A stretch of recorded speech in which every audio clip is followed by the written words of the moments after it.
નમસ્કાર વિદ્યાર્થી મિત્રો, સહજાનંદ ગ્લોબલ સ્કૂલ બાલાસિનોર આપનું હાર્દિક સ્વાગત કરે છે. આજે આપણે વિષય હિન્દીમાં પ્રકરણ 3 અગાઉ આપણે ભણી ગયા છે, અભ્યાસ કર્યો છે, નન્હા મુન્ના રાહી હું, જેનું પુનરાવર્તન કરીશું.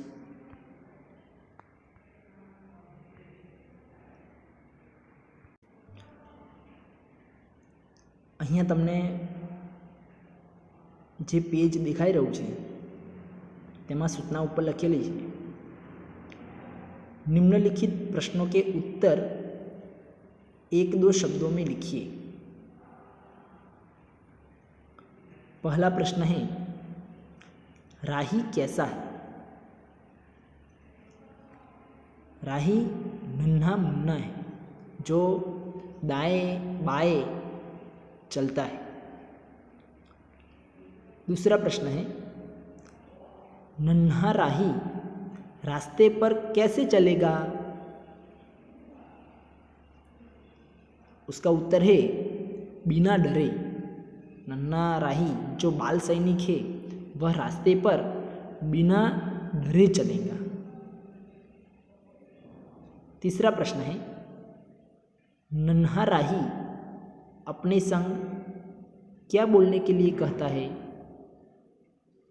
हमने कविता का पठन किया होगा तो हमें यह प्रश्न भी आएगा कि नन्हा राही अपने संग जय हिंद बोलने के लिए कहता है. चौथा प्रश्न है, नन्हा राही कहाँ दम लेगा? दम यानी सांस, आराम करना. नन्हा राही अपनी मंजिल पर दम लेगा. पांचवा प्रश्न है, नन्हा राही धूप में क्या बहाएगा? नन्हा राही धूप यानी गुजराती में केवुं होय तो तड़को, धूप में पसीना बहाएगा. क्या बहाएगा? पसीना बहाएगा, कड़ी मेहनत करेगा. छठा प्रश्न है, नन्हा राही किसका सहारा बनेगा? नन्हा राही यानी कि बाल सैनिक जो किसका सहारा बनेगा? तो हमारे देश का सहारा बनेगा, देश की सेवा करेगा. सातवां प्रश्न है, धरती पर कौन जन्म नहीं ले पाएंगे? यहाँ पर उसका उत्तर है पापी. धरती पे पापी जन्म नहीं ले पाएंगे. आठवां प्रश्न है, देश का सिपाही कौन है? देश का सिपाही नन्हा मुन्ना यानी कि बाल सैनिक. नन्हा मुन्ना यानी बाल सैनिक जो सैनिक बनकर सभी को अच्छे व्यवहार सिखाता है, आचरण सिखाता है, चलन सिखाता है. तो देश का सिपाही कौन है? नन्हा मुन्ना है, बाल सैनिक है. यह उत्तर हम लिख सकते हैं. इस सभी प्रश्नों के उत्तर 1-2 शब्दों में हमें लिखे हैं. तो आप सब यह अवश्य सुने और पढ़ें और अच्छी तरह अभ्यास करें. आगे है, यहाँ पर सूचना दी गई है, सही वाक्यांश चुनकर विधानों को पूर्ण कीजिए. यहाँ पर हमें जो आधा विधान है उसे पूरा करना है, सही विधान चुनकर पूरा करना है. पहला है, नन्हे मुन्ने राही का नारा है. तो उसके विकल्प भी दिए गए हैं, उसके विधान दिए गए हैं. आगे बढ़ो, सत्य की विजय हो या जय हिंद. नन्हे मुन्ने राही का नारा क्या है? जय हिंद जय हिंद. बोलो मेरे संग जय हिंद जय हिंद. जो काव्य पंक्ति है उसमें से जय हिंद, नन्हे मुन्ने राही का नारा है जय हिंद. दूसरा है, नन्हा मुन्ना राही, उस विधान को पूर्ण करना है. तो उसके अंतर्गत नीचे उत्तर विधान दिए गए हैं. पहला है, शहर का सिपाही है, देश का सिपाही है या गांव का सिपाही है? तो नन्हा मुन्ना राही देश का सिपाही है. किसका सिपाही है? देश का, नन्हा मुन्ना जो बाल सैनिक जो है वह देश का सिपाही बना है। तीसरा प्रश्न है, नन्हा मुन्ना राही दुनिया में विमान नहीं गिरने देगा, खून नहीं गिरने देगा या कहीं बम नहीं गिरने देगा। तो उसका उत्तर है नन्हा मुन्ना राही दुनिया में, दुनिया यानी जगत में कहीं बम नहीं गिरने देगा। बम क्या होता है वो हमें मालूम है कि विस्फोटक पदार्थों से बना हुआ गोला। चौथा है, नन्हे मुन्ने राही ने शांति की नगरी अपने शहर को कहा है, अपने देश को कहा है या दुनिया को कहा है। नन्हे मुन्ने राही ने शांति की नगरी अपने देश को कहा है। हमारे देश का नाम क्या है? हमारे देश का नाम भारत है, जिस भारत नगरी को शांति की नगरी कहा गया है। यानी कि 3 जो विकल्प दिए गए उसमें से शांति की नगरी क्या कौन है? तो अपने देश को उन्होंने कहा है। आगे हम अभ्यास करेंगे। यहाँ पर सूचना लिखी गई है, निम्नलिखित प्रश्नों के उत्तर एक एक वाक्य में लिखिए। पहला प्रश्न है, धूप में पसीना बहाने से क्या होगा? तो उसका उत्तर यहाँ पे लिखा गया है, धूप में पसीना बहाने से हरे हरे खेत लहराएंगे और फसल अच्छी होंगी। यानी कि धूप यानी तड़को, धूप में पसीना हम बहाएंगे तो हरे हरे खेत लहराएंगे और जो फसल એટલે ગુજરાતીમાં કેવું હોય તો પાક કેવો થશે? સારો થશે। यानी कि पसीना बहाने से हरे हरे खेत लहराएंगे और फसल अच्छी होगी। दूसरा प्रश्न है, दुनिया की आंखों का तारा कौन बनेगा? यहाँ पर उसका उत्तर है नन्हा मुन्ना यानी कि बाल सैनिक दुनिया की आंखों का तारा बनेगा। आंखों का तारा बनना यानी कि बहुत प्यारा बनना, दुनिया में सभी का प्यारा बनना। तीसरा प्रश्न है, नन्हा राही सबको क्या सिखाएगा? तो उसका उत्तर है यहाँ पे, नन्हा राही सबको प्यार का चलन सिखाएगा। चलन यानी आचरण, व्यवहार। नन्हा राही सबको प्यार का चलन सिखाएगा, प्रेम पूर्ण व्यवहार सिखाएगा, ऐसा भी हम लिख सकते हैं। आगे हम चर्चा करेंगे। नीचे दिए गए शब्दों के दो पर्यायवाची शब्द सामने दिए गए आयत में से ढूंढकर लिखिए। राही का पर्यायवाची शब्द यानी समानार्थी शब्द। राही का पर्यायवाची शब्द यहाँ पर लिखा गया है, मुसाफिर और पंथी। मुसाफिर और पंथी, यात्री भी हो सकता है, होता है। दूसरा है सिपाही। सिपाही का समानार्थी यानी पर्यायवाची शब्द है सैनिक। सिपाही को दूसरा बोलते हैं सैनिक, फौजी। तीसरा शब्द है धरती। धरती यानी धरा, पृथ्वी। चौथा शब्द है रास्ता। रास्ता यानी राह, दूसरा बोला जाता है पंथ। राही यानी पंथी, लेकिन रास्ता यानी पंथ। यह हमें भेद मालूम होना चाहिए। मंजिल यानी ध्येय, लक्ष्य। यहाँ पर जो पर्यायवाची समानार्थी शब्द दिए गए हैं उसका हम अभ्यास अच्छी तरह से करेंगे। आगे हम देखते हैं, निम्नलिखित शब्दों के विरुद्धार्थी शब्द लिखिए। विरुद्धार्थी यानी विलोम शब्द, उसको विरुद्धार्थी को दूसरा बोला जाता है विलोम शब्द। विलोम शब्द यानी विरुद्धार्थी शब्द। पहला है जीना।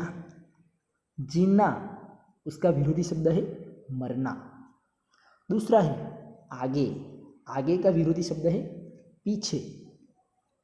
तीसरा शब्द है दाया। दाया का विरोधी शब्द है बाया। ચોથા શબ્દ है धूप. ગુજરાતીમાં ધૂપનો અર્થ શું થશે? તડકો, તાપ આપણે જે કહીએ છીએ ને તે. धूप तो उसका विरोधी शब्द है छाँव. पांचवा शब्द है धरती. धरती उसका विरोधी शब्द है आकाश. छठा जो शब्द है बड़ा.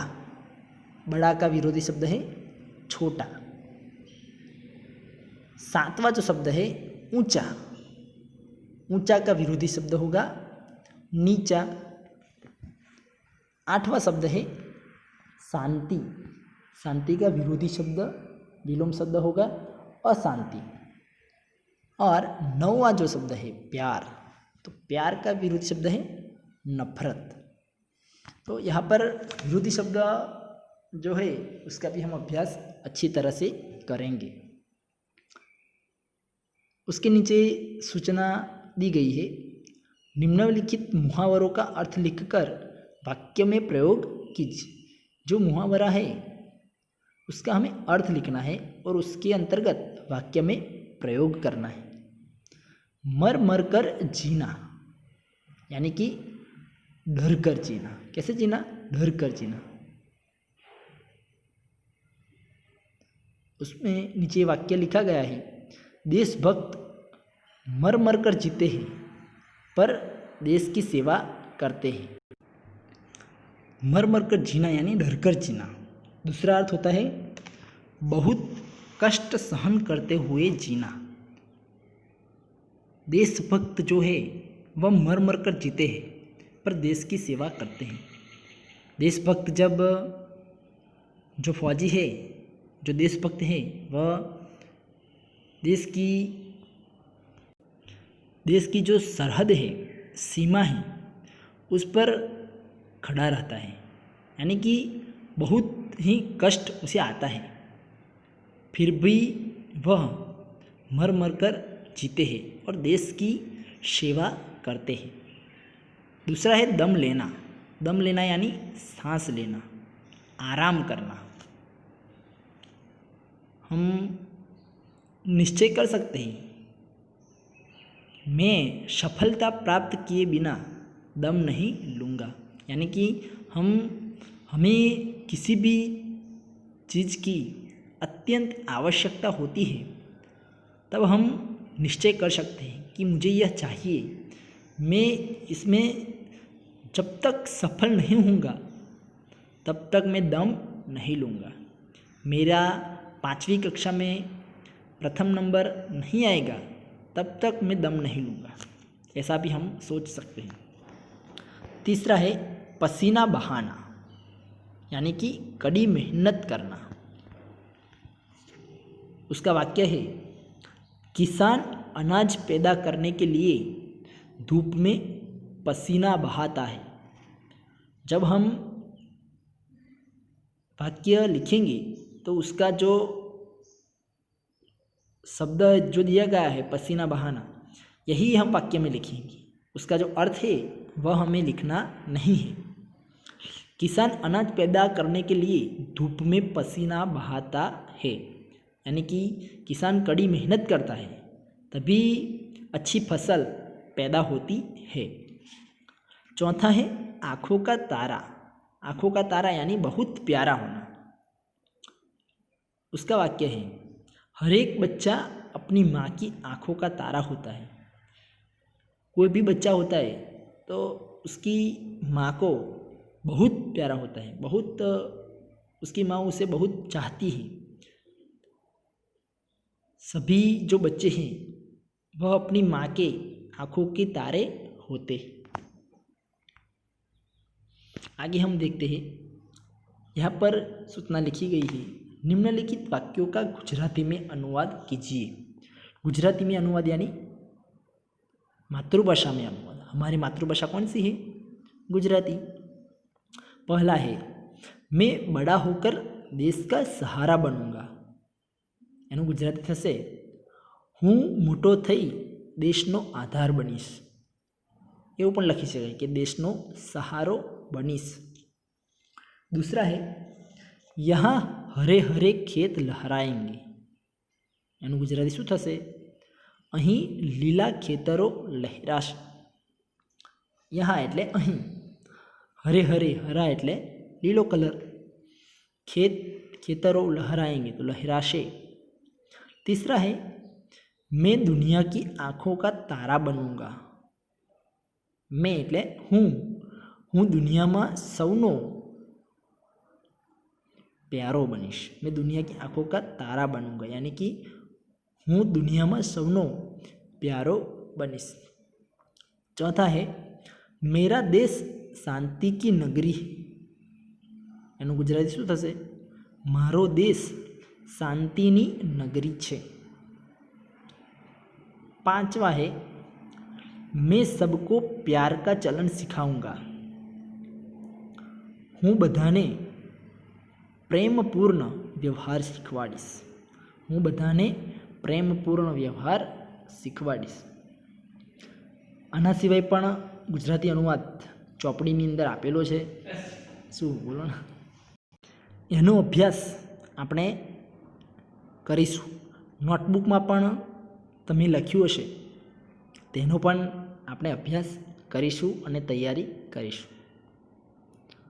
આગળ છે उचित शब्द चुनकर वाक्य पूर्ण कीजिए. लड़के खेल, उसका उचित शब्द चुनकर वाक्य पूर्ण कीजिए. लड़के खेल, उसके अंतर्गत दो शब्द दिए हैं, रहे हैं और रहा है. उसका उत्तर आएगा रहे हैं. लड़के खेल रहे हैं.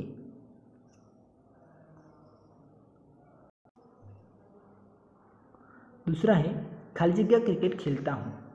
तो यहाँ पर दो ऑप्शन हैं, मैं और हम नहीं आएगा. क्या आएगा? मैं क्रिकेट खेलता हूँ. तीसरा है आप कहाँ जा रहे? प्रश्नार्थ. तो यहाँ पर है दो है, ऐसा है और ऐसा है. तो हे अनुस्वर वाला ही आएगा कि आप कहाँ जा रहे हैं. आप जो शब्द है वह आदर सूचक शब्द है, इसलिए हे पर अनुस्वार आएगा. खाली जगह किताबों में आपकी किताब कौन सी है? तो यहाँ पर दो ऑप्शन है, इन या इस. तो यहाँ पर इन आएगा. ये जो लिखा है इन किताबों में आपकी किताब कौन सी है. पांचवा है हम खाली जगह पढ़ते हैं या पढ़ता है. तो हम पढ़ते हैं, पढ़ता है ना. અહીં पढ़ता हूँ ક્યારે આવશે? જ્યારે एक જ व्यक्ति હોય ત્યારે. मैं पढ़ता हूँ. लेकिन यहाँ पर हम है तो हम पढ़ते हैं. यह जो है उसका भी अभ्यास हम हमारी जो किताब है, किताब में यह दिया गया है और नोटबुक में भी हमने लिखा है. यह देखकर हम अभ्यास अच्छी तरह से करेंगे और उचित शब्द चुनकर वाक्य पूर्ण करेंगे.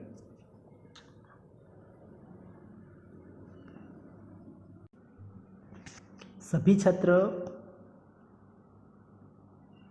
यह जो प्रकरण है इकाई 3 जो है नन्हा मुन्ना राही हूँ, उसका बारीकी से अभ्यास करेंगे, नोटबुक में लिखेंगे, पुनः अभ्यास करेंगे और अच्छी तरह से पढ़ाई करके हमें जो टेस्ट है, टेस्ट परीक्षा जब हम देते हैं तो तैयारी करके हम यह लिखेंगे.